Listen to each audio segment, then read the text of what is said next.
भक्तों, अगर आपके भी घर में लगा है सदाबहार का पौधा तो आपके रोंगटे खड़े हो जाएंगे। सदाबहार फूल के कुछ ऐसे डरावने रहस्य जो कोई भी आपको नहीं बताएगा। ये पौधा हर कोई अपने घर में लगाता है, लेकिन इसके फायदे और नुकसान के बारे में कोई नहीं जानता है। यदि आपने भी लगा रखा है घर में सदाबहार का पौधा या गलती से घर में उगा है तो तुरंत करें। यह काम नहीं तो बहुत पछताओगे भक्तों। सदाबहार के पौधे में होती है यह एक चीज, आज ही जान लो गलती से। अगर आपने भगवान को चढ़ा दिया है तो जरूर देखें। भक्तों, सबसे पहले तो वीडियो को लाइक कर दें। लाइक करने का कोई चार्ज नहीं लगता। आज की वीडियो बहुत ही सुंदर है। पहले वीडियो को लाइक करें और खूबसूरत वीडियो का लाभ उठाएं। दोस्तों, आपको बता दें, जितने भी धनवान व्यक्ति है, जितने भी पैसे वाले लोग हैं, उन सभी के घरों में आपको यह पौधा 100% मिलेगा। और भक्तों, आपको बता दें कि सदाबहार का जो पौधा होता है उसमें कई फूल खिलते हैं। इसी के साथ आपको बता दें कि सदाबहार का जो पौधा होता है वह बहुत आसानी से उग जाता है और इसे कहीं पर भी आप बहुत आसानी के साथ उगा सकते हैं। सबसे बड़ी बात कि ये जो सदाबहार के रंग बिरंगे फूल है ना, ये आपकी किस्मत को बदल देंगे। आपकी किस्मत को रातों रात चमका देंगे।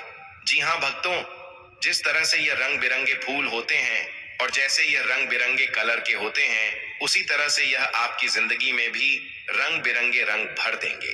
भक्तों, आप एक बार इस पौधे के उपाय को जरूर आजमा कर देखें और इसके लाभ भी आप स्वयं देख लेंगे।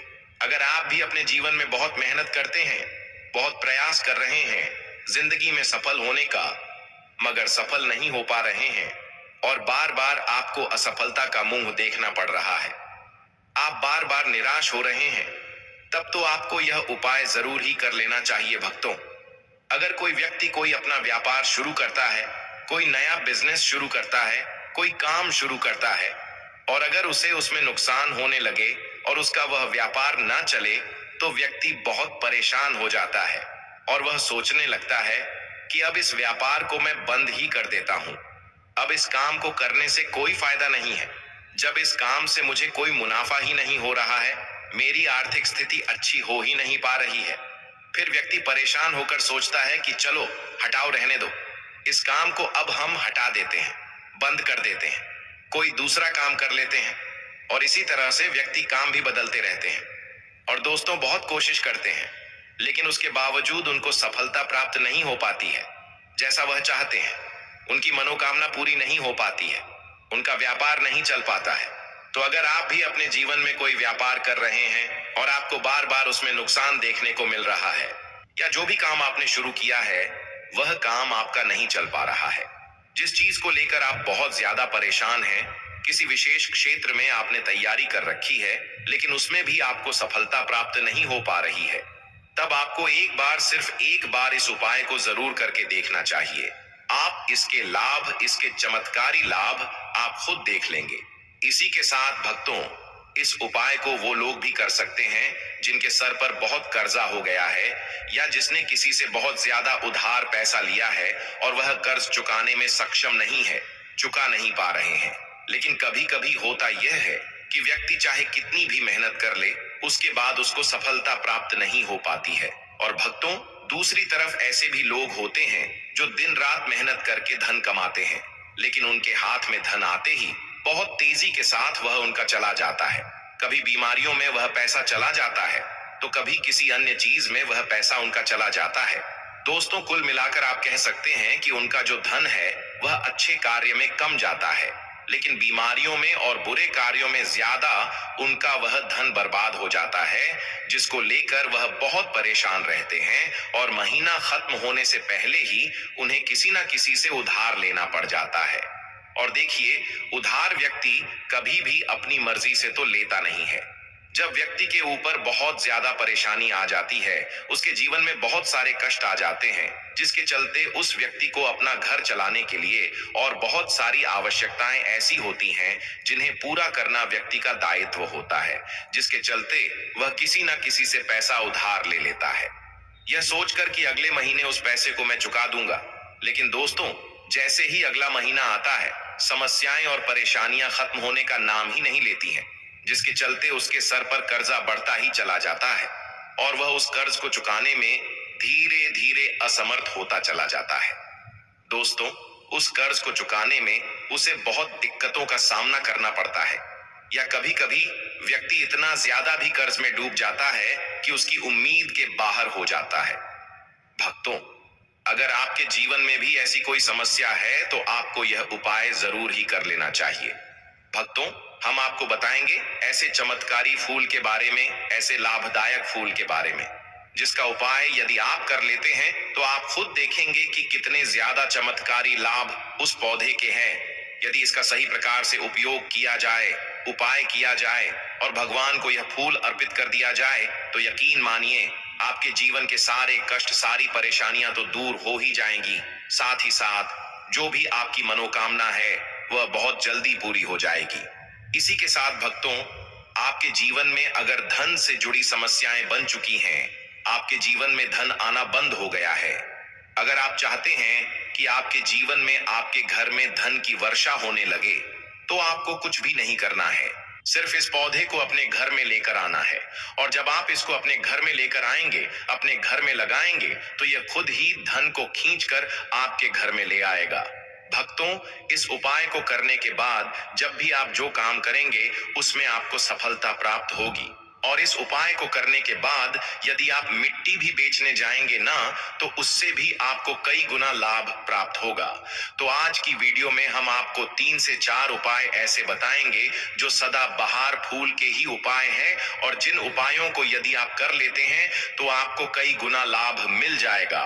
तो आपको सिर्फ इतना करना है कि आपको जो भी उपाय हम आपको बताएंगे उन्हें बहुत ध्यान पूर्वक सुनना है और उपायों को अच्छे से समझ के करना है, जिससे कि आपसे कोई भूल चूक ना हो। बिल्कुल अच्छे से आप वीडियो को पूरा देखें और उपायों को तभी करें जब आप वीडियो को पूरा देख लें और उपायों को अच्छे से समझ लें, तभी आपको यह उपाय लाभ देंगे। इसी के साथ भक्तों, कमेंट सेक्शन में सबसे पहले जयकारा लगा दें। आप चाहे तो अपने इष्ट देव का जयकारा लगा दीजिए, किसी का भी आप जयकारा लगाएं, लेकिन जयकारा जरूर लगाएं। और अगर आप जरूर सब्सक्राइब करें और वीडियो को लाइक जरूर कर दें। तो चलिए जल्दी से हम आपको बता देते हैं कौन कौन से हैं वह उपाय है। दोस्तों, यह तो आप सभी जानते हैं कि संसार में बहुत तरह के वृक्ष पाए जाते हैं और सभी वृक्षों का अलग अलग महत्व होता है। उन्हीं में से कुछ पेड़ पौधे, कुछ वृक्ष ऐसे होते हैं जो देवी तुल्य होते हैं। मतलब कहने का है कि जिन्हें देवी का दर्जा प्रदान किया गया है, जिन्हें देवताओं का दर्जा प्रदान किया गया है। जैसा कि आप जानते हैं, तुलसी का पौधा हो गया, पीपल का वृक्ष हो गया, वट वृक्ष हो गया, यह सभी बहुत पूजनीय पौधे माने गए हैं। तो आपको बता दें कि कुछ वृक्ष ऐसे होते हैं जिनमें दैवीय शक्ति होती है, जिनके अंदर बहुत अलौकिक चमत्कार होते हैं। अगर बात कर ले पीपल के पेड़ की, तो उसमें साक्षात श्री हरि विष्णु का वास माना गया है और समस्त देवी देवताओं का वास भी पीपल के पेड़ के अंदर माना जाता है। और अगर हम बात करें शमी के पेड़ की, तो उसे शनिदेव की तरह ही देखा जाता है। कहा जाता है कि शनिदेव का उसमें वास होता है। और अगर बात करें आंकड़े की, तो यानी कि हम जब आंकड़े का पेड़ देखते हैं, उसे निहारते हैं, तो ऐसा लगता है कि गजानन को हम निहार रहे हैं। बेल का पेड़ हो गया, जो कि बहुत ही पूजनीय है, यह आप भी जानते हैं। तो आपको बता दें कि हर पेड़ की अपनी अपनी दिव्य शक्ति होती है, अपने अपने लाभ और अपने अपने चमत्कार होते हैं। भक्तों, अब मान लीजिए किसी भी पेड़ की जिनमें दैवीय शक्ति होती है, उनमें से किसी भी पेड़ की यदि हम सही प्रकार से पूजा कर लेते हैं, अच्छे से उपायों को कर लेते हैं, तो यकीन मानिए आप अपने जीवन की समस्त समस्याओं से छुटकारा पा सकते हैं। और दोस्तों, आप अपने जीवन में जो चाहे पा सकते हैं। बड़ी से बड़ी मनोकामना भी आप अपनी पूरी कर सकते हैं। और अगर हम बात करें फूल की, तो सदाबहार एक ऐसा फूल है जो सदा खेलता रहता है, हमेशा यह खिला रहता है। इसी कारण इसे सदाबहार का फूल भी कहा जाता है। और इसीलिए भक्तों, यह जो सदाबहार का फूल है, यह सदा के लिए आपके भाग्य को चमका सकता है, आपकी किस्मत बदल सकता है। तो इस फूल के बहुत सारे लाभ, बहुत सारे चमत्कार है। हम आपको बहुत ही सरल शब्दों में बताने और समझाने का पूरा प्रयास करेंगे, जिससे कि आपको किसी समस्या का सामना ना हो, आप उपायों को अच्छे से समझ के अच्छे से कर सकें। आप चाहे तो इनको लिख भी सकते हैं, और दोस्तों, आप चाहे तो हमारी वीडियो को दोबारा भी देख सकते हैं, आपको उपाय अच्छे से समझ आ जाएंगे। तो देखिए, अगर बात करें सदाबहार के फूल की उस पौधे की, तो सदाबहार के दो रंग के फूल होते हैं। एक फूल होता है सफेद रंग का, और वहीं दूसरा जो फूल होता है वह हम पत्ता भी होता है, गुलाबी रंग का। भक्तों, आपने देखा भी होगा, हल्का गुलाबी रंग का फूल होता है। तो आपकी जानकारी के लिए बता दें कि सफेद रंग का जो सदाबहार का फूल होता है वह माता लक्ष्मी को प्रसन्न करने के लिए बहुत ही शक्तिशाली फूल है। बहुत ही ज्यादा माता लक्ष्मी को वह फूल पसंद है। और गुलाबी रंग का जो सदाबहार का फूल होता है वह भी माता लक्ष्मी को अति प्रिय होता है, क्योंकि गुलाबी रंग तो माता रानी का सबसे ज्यादा प्रिय रंग है। तो जब आप सदाबहार के इन फूलों का कोई उपाय करते हैं तो इसका मतलब है कि धन खींचने की चाबी आपने अपने पास रख ली है। धन खींचने का पौधा अब आपने अपने घर पर लगा लिया है। इसी के साथ भक्तों, आपको बता दें कि शिव जी को सफेद रंग का जो सदाबहार का पुष्प होता है, जो फूल होता है, शिव जी को सफेद रंग का सदाबहार का फूल बहुत ज्यादा प्रिय होता है। यदि आप इस सफेद रंग के पुष्प को शिव जी को अर्पित करते हैं तो आपके जीवन की बहुत सारी समस्याओं से आपको छुटकारा मिल जाएगा, और आपके जीवन में जो भी राहु केतु का दोष है वह भी पूरी तरह से समाप्त हो जाएगा। तो जब भी आप इस सफेद रंग के पुष्प को शिव जी को अर्पित करें या माता लक्ष्मी को अर्पित करें तो आप अपनी मनोकामना बोल दें। आपकी ऐसी भी कामना है वह जरूर पूरी हो जाएगी। और यदि आप इस सफेद रंग के पुष्प को शिव जी को अर्पित करते हैं तो शनि देव भी आपसे बहुत प्रसन्न होते हैं। अगर आपके पास सदाबहार के पुष्प हैं, आपके घर में कोई पौधा लगा है तो बहुत अच्छा है। लेकिन अगर आपके घर में सदाबहार का फूल नहीं है, पौधा नहीं है, तो आपको अपने आसपास यह बहुत ही आसानी से प्राप्त हो जाएंगे। कहीं से भी आप इन फूलों को ले सकते हैं। तो चलिए, सबसे पहला उपाय हम आपको बता देते हैं कि आपको सफेद रंग के सदाबहार के पुष्प लेने हैं। और किस दिन इस उपाय को करना है, आपको यह उपाय करना है शुक्रवार के दिन। तो भक्तों, आपको सफेद रंग के पुष्प तोड़कर लाना है और उनसे ही आपको उपाय करना है। तो उपाय आप कैसे करेंगे, इस चीज को भी आप अच्छे से समझ लीजिए। तो देखिए, आपको सूर्यास्त होने से पहले पहले फूलों को तोड़कर लाना है। तो आपको कितने फूल तोड़कर लाने हैं, या तो आपको 27 फूल तोड़कर लाने, और या फिर आपको 21 फूल तोड़कर लाना है। अगर आप 27 फूल तोड़ते हैं तो उसका उपाय अलग है, और यदि आप 21 फूल तोड़कर लेकर आते हैं तो उसका उपाय अलग है। लेकिन हम आपको बताएंगे, तो इसीलिए वीडियो में अच्छे से बने रहे और उपायों को अच्छे से समझे। तो अगर आप 27 फूल तोड़कर लाए हैं सफेद रंग के, यदि आप तोड़कर लेकर आए हैं, जब आप 27 फूल सफेद रंग के सदाबहार के तोड़कर ले आएंगे, उसके बाद आपको अपने घर के मंदिर के पास आना है और आपको लेना है एक दिया, और लंबी बाती का आपको एक दीपक जलाना है। उसके बाद आपको एक लाल रंग का छोटा सा कपड़ा लेना है और लाल कपड़ा वहां मंदिर में आपको बिछा देना है। अब आपको मौली के धागे से लपेटकर इन फूलों की माला बना लेनी है। तो आपने जो 27 फूलों की माला बनाई है, उस माला को आपको माता लक्ष्मी को अर्पित करना है, उनको पहनाना है। लेकिन जब आप यह माला पहनाएं, उससे पहले आपको 27 बार लक्ष्मी मैया के किसी भी मंत्र का जाप करना है। अगर आपको कोई मंत्र याद नहीं है तो आप बहुत सीधा सरल सा मंत्र और महालक्ष्मी नमः इस मंत्र का 27 बार जाप कर लें। उसके बाद आप माता लक्ष्मी को यह माला अर्पित कर दें। उसके बाद आपको माता लक्ष्मी को कुमकुम हल्दी का तिलक लगाना है, और उसके बाद आपको महालक्ष्मी चालीसा का पाठ भी करना है, और फिर उसके बाद आपको माता लक्ष्मी की आरती करनी है। इस बात का ध्यान रहे कि जब आप चालीसा कर लेंगे, उसके बाद आपने जो लाल कपड़ा लिया है उस पर आपको हल्दी से स्वास्तिक बनाना है, और उस लाल कपड़े पर आपको जो स्वास्तिक आपने बनाया है, उस स्वास्तिक के ऊपर यदि आपने 21 फूलों की माला माता लक्ष्मी को अर्पित करे हैं तो 21 चावल के दाने आपको स्वास्तिक पर रखने हैं। और अगर 27 फूलों की माला आपने माता लक्ष्मी को अर्पित की है तो 27 ही चावल के दाने आपको स्वास्तिक पर रखने हैं। लेकिन ध्यान रहे कि चावल बिल्कुल भी टूटा फूटा खंडित नहीं होना चाहिए। और जब आप चावल स्वास्तिक पर डालेंगे तब भी आपको और महालक्ष्मी नमः का जाप भी करना है। इसके साथ ही साथ आप जो माला आपने माता लक्ष्मी को अर्पित की थी, वही माला आपको इस स्वास्तिक के ऊपर रख देनी है। अब इसके बाद आपको माता लक्ष्मी के मंदिर से सिंदूर लेकर आना है, और आप चाहे तो घर का सिंदूर भी रख सकते हैं। अब आपने जो माला रखी है उस लाल कपड़े पर, उस माला पर आपको वह सिंदूर छिड़क देना है।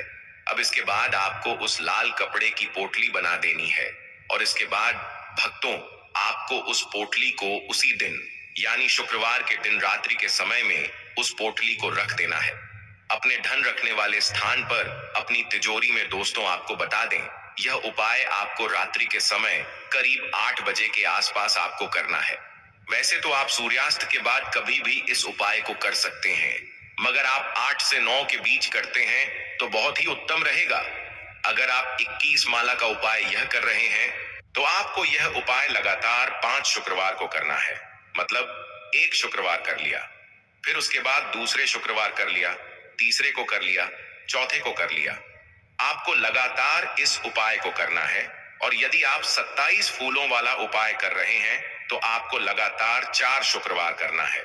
तो देखिए, उपाय चाहे आप 4 शुक्रवार कर रहे हैं या 5 शुक्रवार कर रहे हैं, आप इस बात का ध्यान रखें कि आपको अलग अलग पोटली नहीं बनानी है। आपने जो सबसे पहली पोटली बनाई है उसी पोटली को आपको लेना है। माला तो आपको हर बार नहीं लेनी है, चावल भी आपको हर बार नहीं लेने हैं, लेकिन उसी पोटली के अंदर आपको उन सारी चीजों को रखते चले जाना है। अब देखिए, 5वां जो शुक्रवार होगा, चाहे 5 शुक्रवार आप यह उपाय कर रहे हैं या 4 शुक्रवार कर रहे हैं, तो जो 5 शुक्रवार होगा उस 5वें शुक्रवार को आपको इस पोटली को लेना है और आपके घर में जहां पर भी मिट्टी हो, मान लीजिए आपके घर में कहीं पर भी मिट्टी है तो वहां पर आपको इसको मिट्टी में दबा देना है। और अगर मान लो आपके घर में कहीं पर भी नहीं है, पूरी जगह पर आपका फर्श है, तब आपके घर में गमला तो जरूर होगा, तो आप इसे गमले में दबा दीजिए। और आप इस चीज का पूरा ध्यान रखें कि आपको पोटली को पूरी तरीके से दबाना है। आपने पोटली के अंदर जो माला रखी थी, जो चावल रखे थे, उन चीजों को आपको मिट्टी के अंदर डालना है। कपड़े को आपको मिट्टी के अंदर नहीं डालना है। जो लाल कपड़ा लिया है उसको आपको नहीं डालना है। तो दोस्तों, यह उपाय बहुत आसान है, बहुत ज्यादा कठिन उपाय नहीं है। और यदि आप इस उपाय को कर लेते हैं, फिर आपके जीवन में धन से जुड़ी जो भी समस्या है वह तो समाप्त हो ही जाएगी। आपके जीवन में धन आने के बहुत सारे मार्ग भी खुल जाएंगे, बहुत सारे रास्ते आपके जीवन में खुल जाएंगे।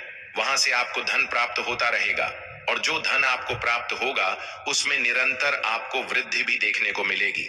और आपको बता दें, इस उपाय को करने से आपके घर में स्थिर लक्ष्मी का वास होगा। तो देखिए, यदि आप 5 शुक्रवार वाला उपाय कर रहे हैं, 5 शुक्रवार वाला, तब तो आपको छठे दिन यह प्रक्रिया करनी है, छठे शुक्रवार को।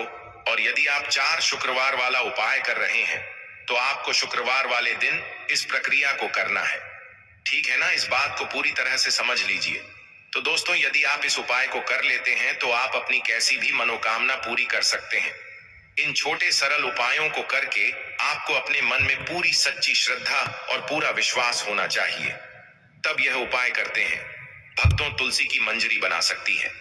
आपको करोड़पति और धनवान तुलसी के पौधे पर जब मंजरी आने लग जाती है तो इसे उस घर के लिए बेहद ही शुभ संकेत माना गया है।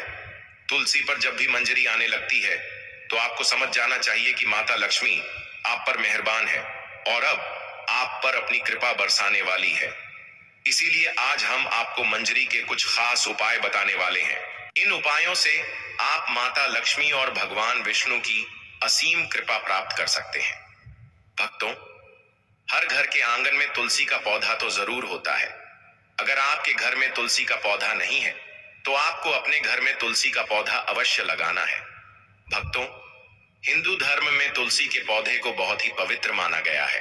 तुलसी के पौधे में माता लक्ष्मी का वास होता है, इसलिए आपको तुलसी के पौधे की प्रतिदिन सुबह शाम पूजा करनी है और शाम के समय इसके पास दीपक जलाना है। तुलसी का पौधा कितना पवित्र होता है, उसकी मंजरी भी उतनी ही पवित्र और महत्वपूर्ण मानी जाती है। तो भक्तों, तुलसी की मंजरी से जुड़े कुछ उपाय अगर आपने कर लिए तो आपके घर में धन से संबंधित सभी परेशानियां दूर हो जाएंगी। साथ ही आपके घर की तिजोरी कभी भी खाली नहीं रहेगी। आपके घर में पैसे को लेकर कभी भी कोई तंगी नहीं होगी। घर के हर सदस्य को अपने कार्य में सफलता हासिल होगी और घर में हमेशा सुख, समृद्धि और शांति बनी रहेगी। अगर घर में रोजाना झगड़ा और क्लेश होता रहता है तो आपको तुलसी की मंजरी के इस छोटे से उपाय को जरूर करना है। इससे आपके घर में खुशियां आ जाएंगी। तुलसी के पौधे को देवी मां लक्ष्मी का स्वरूप माना जाता है। तुलसी के पेड़ पर हरी मंजरी का आना बहुत ही शुभ माना जाता है। तो आइए भक्तों, जानते हैं तुलसी की मंजरी के वह आसान से उपाय। लेकिन उससे पहले, अगर आप भी चाहते हैं कि माता लक्ष्मी का आशीर्वाद आप पर सदैव बना रहे, तो वीडियो को लाइक करें, इसको सब्सक्राइब करें और कमेंट बॉक्स में जय हरि विष्णु, जय माता लक्ष्मी जरूर लिखें। भक्तों, नंबर 1, जब भी आपकी तुलसी में मंजरी आ जाए, तुरंत मंजरी तोड़े, लेकिन उसे फेंकने की बजाय लाल कपड़े में लपेटकर मंदिर में रखें। इसके अलावा आज के दौर में सुखी जीवन जीने के लिए हर व्यक्ति धन प्राप्ति की इच्छा रखता है। तो यदि आप भी धन लाभ या धन प्राप्ति की इच्छा रखते हैं, तो तुलसी की मंजरी को लाल रंग के कपड़े में बांधकर उसे अपने घर की तिजोरी में रख दें। भक्तों, मान्यता है कि ऐसा करने से माता लक्ष्मी की कृपा सदैव बनी रहती है। अगर व्यक्ति चाहता है कि उसे कभी भी आर्थिक परेशानी का सामना न करना पड़े, तो वह अपने पर्स में तुलसी की मंजरी को रख सकता है। नंबर 2, भगवान भोलेनाथ को तुलसी का पत्ता चढ़ाना वर्जित माना गया है, लेकिन आप भगवान भोलेनाथ को तुलसी की मंजरी अर्पित कर सकते हैं। ऐसा करने से आपको पारिवारिक सुख का लाभ मिलेगा। इसके अलावा यदि किसी के जीवन में प्रेम की कमी है या उसकी शादी में किसी प्रकार की बाधा आ रही है, तो दूध में मिलाकर भगवान भोलेनाथ को तुलसी की मंजरी अर्पित करनी चाहिए। ऐसा करने से उसके जीवन में प्रेम की प्राप्ति होगी और शादी में आ रही अड़चन दूर हो जाएगी। भक्तों, नंबर 3, तुलसी की मंजरी को अगर भगवान विष्णु और भगवान शिव को चढ़ाया जाए, तो व्यक्ति को मोक्ष की प्राप्ति होती है। यानी कि उस व्यक्ति को दोबारा से गर्भ में नहीं आना पड़ता, वह जीवन मरण के चक्र से मुक्त हो जाता है और उसे सीधे भगवान के चरणों में स्थान मिलता है। नंबर 4, अगर किसी व्यक्ति की आर्थिक स्थिति ठीक नहीं है, तो शुक्रवार के दिन मां लक्ष्मी की पूजा के दौरान माता लक्ष्मी को तुलसी की मंजरी अर्पित करें। भक्तों, मान्यता है कि यह बहुत ही शुभ होता है और इसे धीरे धीरे धन अर्जित के रास्ते खुलते हैं और आर्थिक स्थिति में सुधार होता है। इसके अलावा शुक्रवार के दिन तुलसी के कुछ पत्ते तोड़ लें, फिर उन्हें पीले कपड़े में बांधकर तिजोरी या किसी अन्य स्थान जहां धन रखते हो वहां रख लें। इस उपाय को करने से आपको कभी भी धन की कमी नहीं होगी। तुलसी मंजरी से निकलने वाली ऊर्जा धन को आकर्षित करती है। यह उपाय बहुत ही कारगर माना जाता। नंबर 5, घर की उत्तर पूर्व दिशा, जिसे ईशान कोण भी कहा जाता है, उसे वास्तुशास्त्र में बहुत ही शुभ माना गया है। भक्तों, इस दिशा में देवी देवताओं का वास माना गया है। ऐसे में यदि आप घर की इस दिशा में गमले में तुलसी की मंजरी रखते हैं, तो इससे धन आगमन के द्वार खुल जाते हैं। नंबर 6, पूजा स्थान सबसे पवित्र माना जाता है। अगर आप अपने घर के मंदिर में तुलसी की मंजरी रखते हैं, तो आपके घर में हमेशा मां लक्ष्मी का वास रहता है, सकारात्मकता का भी आगमन होगा। ध्यान रखें कि मंजरी को लाल कपड़े से बांध कर रखें और इसे किसी की नजर न लगने दें। भक्तों, इसे स्थापित करते समय मां तुलसी और भगवान विष्णु का ध्यान करें। दोस्तों, इन उपायों को अपनाकर आप अपनी और अपने परिवार की जिंदगी को बेहतर बना सकते हैं।